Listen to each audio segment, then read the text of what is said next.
We start this hour in the Middle East. Iranian President Masoud Pezeshkian has implemented a new law passed by Parliament cutting off cooperation with the UN's nuclear watchdog. The IAEA, stated media, confirmed the move, which marks a major step in Tehran's standoff with the West. Iran blames the IAEA for siding with Western nations and justifying Israeli airstrikes. Those strikes began just one day after the agency's board accused Iran of breaching its commitments under the Nuclear Non-Proliferation Treaty.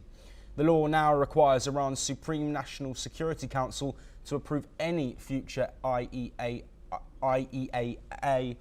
inspections of the country's nuclear facilities. In a separate development, Iranian Foreign Minister Abbas Araghchi said that a US bombing raid seriously damaged Iran's Fordow nuclear sites, describing the impact as heavy and severe. Well, joining us to discuss this latest development is my colleague, anchor and correspondent Thomas Porteous, who is joining us in the newsroom.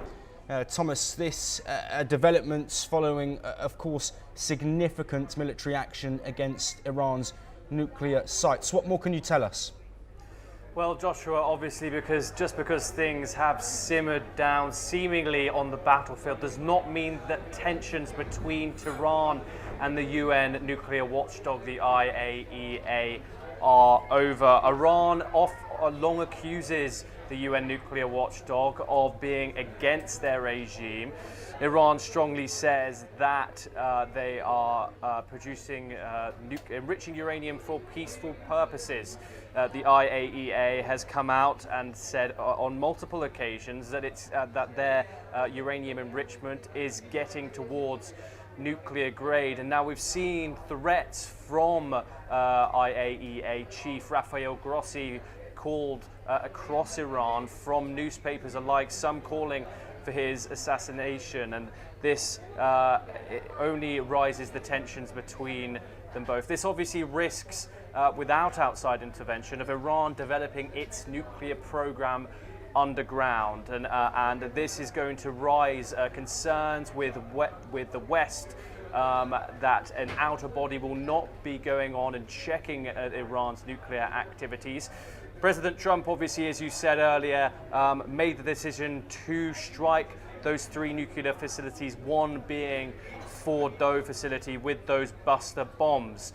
He's ruled out, he hasn't ruled out doing it again. He said he might do it again if Iran continues its nuclear development. But as we've said previously, this situation is long from over.